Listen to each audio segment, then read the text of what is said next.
So welcome. The purpose of this video today is to help those that are suffering with children with addictions. And a child can be just born all the way up until before they pass. A child is always so special to us. My idea of helping in this way is that everybody's got a story. And the story that you have with your child is so precious and so important, no matter what age they are. My son, who passed away in 2015 from the disease of addiction, when he was born, we were so elated. He was a happy, amazing little boy, very sensitive, very kind, and enjoying his life. At the time, we had noticed some behaviors with him that we would categorize as attention deficit disorder. So at the time, I sought out help. And as a parent, back in the early 80s, we believed our doctors when they said that our child would benefit from something or they needed this medication and so forth. So at the time, I was told about this particular doctor that was down in the area that was specialized in this. So I sought out help. And my son at the time was even as early as 4 years old, and I was seeing behaviors. So we went down to this particular doctor, and I'm trying to stay away from names and so forth because I just want to say the story. So I brought my son there, and this particular doctor appeared very loving and kind and helpful and knew exactly what was going on with my son. And he had suggested I start with some medication. And this medication at the time was what was known as Ritalin, Concerta, whatever the medication that they use for attention deficit disorder. Did I want to do this? No. But what he suggested and how it could help my son was so amazing to me that I did start the medication. I joined a support group. It was a huge support group for anyone that had a child with attention deficit disorder. And Dr. Hollowell wrote the book, Driven into Distraction. So I researched, I sought out help, I did everything I could. So the difference that I saw with my son on the medication was, oftentimes my child was so sensitive when he would go to school in the lower grades, he would say, "Mommy, nobody likes me," or "that one's being mean to me." He wasn't able to kind of feel that he was connected somehow, or he was very sensitive so much that he knew when somebody was being bullying or whatever it was. And he'd often have trouble with the kids in the sense that he didn't feel he was liked or they were making fun of him or whatever it may be. And some of this is very normal in child development, but this was to the top, obviously. Otherwise, I would have dealt with it in a different way. So one day after medication time, and it was really difficult, we had to kind of gear the medication to find out, oh my gosh, he's a little too drowsy, he's a little too whatever. So took a while to get the medicine to come into a system and to get him to a place where it was workable. So one day after I was taking him, I brought him to school. I don't know whether I came in late or something like this. And the kids were still in the bus. And when I was walking with him, the kids were hanging out the window and saying, "Hey, Ben, hi, Ben." So Ben, through this medication time, was able to create friendships that were stable, and it showed and it proved itself. So I was elated. And now that didn't mean that it always worked. There were times there were ups and downs because the medication as he grew and so forth. And then it came time for him he was in high school. Actually, he was in 8th grade. Now, when you have children that have ADD, you can have an IEP plan. I would strongly suggest that. Strongly suggest you get as much help as you can. There are free advocates out there. I got one. I made sure I was at the IEP meetings. I made sure that all the T's did whatever I could for that child, for my child. Beautiful child. And at the time, they didn't take the children completely out of the room, so sometimes it was hard for him because he knew that he was getting special help. And we all have a sense of ego and a sense of pride. And as you develop, especially as a boy, you don't want your friends to think that you got something wrong with you and so forth. So it came to 8th grade, and at the 8th grade they felt that because he was doing so well that they were going to take him off the plan. And I thought, well, he's doing so well because he's got all this help. That's why he's doing so well. And so then I was really upset that they wanted to take him off, and at that time it was exhausting, and I thought, well, okay. And Ben knew he was taking medication, and he didn't really want it either. So he came to his first year in high school. And when he was in high school, he decided full out that he wasn't going to do his medicine. Well, I'll have to say that his high school time was so up and down, it was awful. He went from, doing so well to getting in trouble, and all kinds of hell broke loose. So I was constantly with him, checking in with doctors, checking in all kinds of things, going to the school, trying to work out there, and it was hellacious. It was really, really tough. To the point where I had to get shins on him, and he had to get drug tested, and he was deeper into the drugs. He went into drugs. He wasn't taking his Concerta anymore, but he went into harder drugs. And it was just blew me away. I was an independent mother, meaning as a father. His father passed away into spirit. He also had at the time when I met him, he was no to drugs, but he had a past history of addiction, and he started using. I was out of the marriage and independent on my own with 3 kids, trying to help this child, and also working full time. And it was very difficult. But the behaviors that I started to see, Benjamin was still loving, still kind, and so he still worked with having friends, but he did crazy things. Like at the time, there was a show called Jackass. So he would be so exhilarating and wanting to be everything that he could be, that I'd come home to where he'd be on my balcony and maybe put a chair on fire so they could film it. Or he was jumping off the balcony to go into these, it could be considered fun and normal for kids, but it was over the top. So I kind of had to really watch. And it was so scared. He had the potential, Ben had the potential, college level in many areas when he had the MCAS test and all of that. So he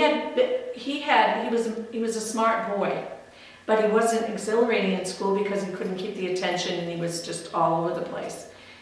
And I might be all over the place now with this story, but I want to just get as much as I can out to you as it comes to me. The good news, the hard news is that it just got worse. When I got the chins, he was out. He was out on his own. I had to have him leave from the home because he wasn't doing anything. He was staying there and just not joining in anything. I tried everything I could. I sought and tried help, did everything. To one point where he really got into the hard drugs, and I remember going door to door to find him, to keep the contact with him, to make sure he was still alive, bring him something, go. It was really literally door to door. He would go from friend to friend to friend. And it was heartbreaking, and it was horrible. And I just can't say that, it's probably the hardest thing to do is to have a child that's got an addiction into the point that it can be. So I sought out help with Al-Anon. I got into any program that would help. I went to a parents group. I did whatever I could. And some of the things that I learned, I remember telling my son when he got older, as he did manage to graduate. With every ounce of myself, I got him to, because he loved me, and we loved each other, and I tried to get him to at least graduate. And the good news out of the whole craziness in the high school was that he got an award for not giving up. It was some special award, I forget. And I was sitting there thinking, God, please, Ben, get up, because he had some phobias about standing in front of people and all of that, but he did get up, he did get his award. What you may experience with a child of addiction is that they have multi-personalities. He could get angry. It could be crazy at times. I remember taking for him to get his urine test, and I didn't know what he was on, and he was sticking his head out the window and making crazy accusations while I'm trying to drive, and it was just heartbreaking. And I would just suggest to people, get as much help as you can, and there is help out there. And, counseling, sponsors, support groups, whatever you can. And educate yourself as much as you can on this, because it can be a very hard road. But with the proper help, you can make it through. So what happened as my son was up and down with the progression here, I ended up getting a grant. And in that grant, I asked to be looking for an education program that would help other parents that had kids that were addicted, so that I could do this, help other parents and also still help myself, because it's not an easy road. So I got the grant, and we had, it's called Bomb, Be a Loving Mirror. And we had the people that wrote the grant come, and they educated, and I had volunteers. And for a year, we ran this program for parents who have kids with addiction, which is a great program. But the biggest thing is that you have to take your life back. You're not guaranteed whether they stop or they continue, whether they're going to be alive or not. And the very day that I remember saying this in our group, that we're not guaranteed no matter what. And that, I can't remember what month it was. I said, it could be any of our children. It could be my child that dies, which my child did die. And you could think to yourself, if I wasn't aware, you could think to yourself, well, how come I do all this work to help everybody and help myself? Don't go into the pity party. It's not about that. It's not about it's about what we know and what we do in our lives. And the fact that we're only responsible for ourselves. Yes, we're responsible for our children, but once they get to a certain point, after you've worked hard to get them there, then we have to let go. That's the hardest part to do. It doesn't mean we have to unlove them. Enabling is probably the worst thing. And I can remember standing in front of Benjamin and saying, Benjamin, I'm not good for you. I can't seem to enable you. I've got to figure this out. And I can remember him sitting on my couch and saying, Mom, I don't want to be here, crying. I don't want, we're both like, how did this happen? How did this ball of love that we had for each other and this joyful child, how did this all happen? It was a nightmare. Ben gained a lot of friends. He was a good guy. He was a good kid. Yours is a good kid too. We're all hurting in some form or another. And it's the dis-ease with self. It's not knowing that we're enough. That we are enough without any of the things we do, the things that we are. That we are infinite's child. We are part of God. We're one. And these are the things that are going to help you when you realize that you are important. And I would just suggest to do everything you can to support yourself, whether you have a child, whether you have an adult, or anyone, family member that has an addiction. You have to make sure you take care of self too, and love them in a detached way that you can, I love you, and set up your boundaries. I still love you even though I can't allow you to stay in my home. I still love you even though I need to get out of the relationship. It doesn't mean you have to dislove them or disown them. And know that with addiction, there are many ups and downs. And we're not guaranteed, but it's worth it. It's worth the fight. And what we're fighting with is the dis-ease within themselves. And if we pick up for them all the time, and we don't let them fall and fall hard, how are they going to know?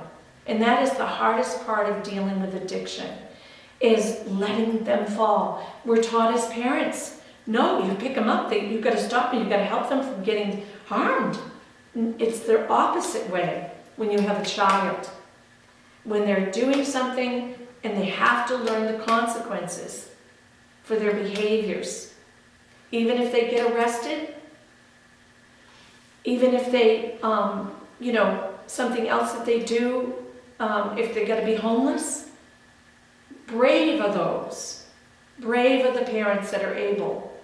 They deserve a Purple Heart to let their children go and still stand within and do what they're meant to do on this earth plane and love them still in afar. We're not guaranteed.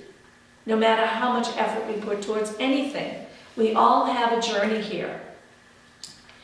And I'm just sharing this because I know how hard it is, and I want to encourage each and every one of you that may be experiencing addiction with a child, that you need the strength and you need the courage, and there is help out there for you to gain the strength. There will be battles, there will be up and downs, there'll be all kinds of things that go on, but if you have the proper help and faith, no matter what. And I was lucky because I believe in the continuity of life. And my son has come to me in profound ways. And during the time that my son was an addict, the time that I explained about when I was taking him for drug testing, and I was driving in the car and he was sticking his head out of the car and just being crazy. When I got home, I went in my back, there was a sanctuary behind my house, and I went back there and I cried like no tomorrow. And I reached up to the heavens to his father, saying, "Can you help me here?" To his dad. And I came to the little creek where the herring one is, and there's a little bush here. And as I was standing there, a little finch came right, say the bush is right here, and the finch came right down to the very end of the bush right next to me. That bird does that. They usually fly away from you. And I looked over and I said, "Benny, is that you?" And as the bird just chirped, and I just walked away, and as I went down, I went into back up to my house. The woods are out here, so I went back upstairs. My screen was open, and I was upstairs, and all of a sudden I heard this bird. It was a big blue jay on my deck, my balcony, and the screen is open. I'm thinking, oh my God, what is happening? This is crazy. So I tiptoed over, thinking the bird would go away. But as I tipped over enough, I looked in on the balcony, and there was the finch. Not as a real live bird, animated. And only spirit can do this. Right in the corner was a finch to show me that Benjamin's dad heard me. And that was him. And spirit can use animals a lot. Nature. Flowers that bloom in the dead of the night or in the winter. So never give up hope. Never give up hope. That encouraged me to move further, to do whatever I can to help my son. Not that I was going to give up, but that was a blessing to me.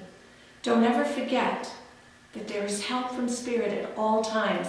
And that's one of many. I could go on and on. Where my mother just passed away last year in April. And I'm sitting in the driveway. I was going to do a call, Zoom, because of the pandemic, to my mother who was in a nursing home. And we couldn't go in, so I was doing Zoom. She was in the stages of leaving this earth. And I was going to do a call with my daughter was going to come. She was headed on down the way. And I said hello, and it was the nurse. She says, I'm sorry. She said, I said, are we going to do the Zoom? She goes, I'm sorry. Your brothers just left. My brothers were brave enough to go in. They got suited up, thank God. She wasn't alone when she was right at the end of passing. I was just getting home from work, and she said, your mother just passed as soon as your brothers left. I looked up. There was a bush where my stairs were, and there was a female cardinal right in the bush. So I knew, my mother knew. My mother was very much, we were all brought up Catholic, but she got into spiritualism just as well as I did, and she believed in it, in life after and signs. There was the cardinal when I took the pictures, I just took many shots so I'd have that remembered. But when I looked at the pictures after, there were trumpets. Spirituals, back in the day, they used to use aluminum trumpets, and I can show you one, that spirit would actually lift the trumpet and speak out of it. Things would things would fall out of the trumpet would come by you, talk in your ear. Well, the trumpets came out from the side of my lawn all the way up pointing to the cardinal. This may sound bizarre to those who are just watching this video, but those who know about spiritualism, back in the 17th, 18th century, when they used a lot of physical phenomena, where the table tipping, people were levitated, the trumpets, voice phenomena, all of that was real. Well, we're being shown even today in 2021 that spirit is still with us. So I knew that was a special sign from my mother. And my son has also shown me many signs. And I just had recently, as soon as my son had passed, and a lot of people think that this won't happen till, books have been written that you're not going to hear from your loved ones right away. Well, that's not true. When we were setting up the memorial tent for my son, there was a little teeny frog on the ground, and my son loved nature. I used to take them in the herring pond, and they would catch frogs and so forth like that. So I said, I picked it up. I was with my sister, and I picked it up. I said, this is Benjamin telling me he's okay. And so little did I know, when I told my daughter about it, she said, Mom, did you ever see Ben's Facebook page? And I said, no, he wouldn't let me be part of his Facebook because he wanted to, not embarrass me or anything for anything they put up on Facebook. So she goes, Mom, it's a big bullfrog. It's a frog. So it's small things, but they're big things when you feel and you know it's from your loved one. And I'll end with this, because I know we're kind of veering off. But as a combination here, we're talking about faith. Faith on life beyond. Life is eternal. And that our loved ones, even when they leave us on the physical plane, that they're still with us. And the latest one I got from my mother was, I was standing in my living room, and I should say the second one I got from my mom was, I was standing folding clothes, and it was just me and my grandson, and we were there, and the TV was on very low, and all of a sudden I heard calling Tanya. And it was Alexa. My mother's name is Tanya. And I look over at my little grandson, he's almost 5, and he looks at me, and we were shocked. Nobody said to call Tanya. Alexa I haven't used in I don't know how long, and it was amazing. And so don't give up. Wherever you are in your life, whatever you're enduring, it's our connection to our spiritual being, our I am presence, that is going to keep us afloat. We are here. I'm still left here today. I have a purpose. You have a purpose. Whether we lose our loved ones or not. And we're never alone. They are always with us. We just have to trust and just be open to the signs. May God bless you. May you have faith and encouragement. Thank you. Okay, so I'm Kathleen. I'm the pastor of the Onset Spiritualist Church. I've been pastoring for at least 25 years or more. And I have an extensive background in spiritualism, educated in mediumship and healing, and a lot of different healing modalities. I'm also have another life where I'm a counselor. I'm a licensed drug and alcohol counselor, and I'm certified in domestic violence. I do police training. I also counsel and advocate in the courts and educate in the schools and do a variety of different things. So I've kind of two sides, but both of those sides, which the segment of videos are going to be on, is how do we combine spiritual side with our academic side or the world side that we're in. And so hopefully through these series of videos, we will be able to help someone, help somebody in need, help somebody lost, give encouragement, help them to have faith, because we're really never alone. And only love is real. Thank you.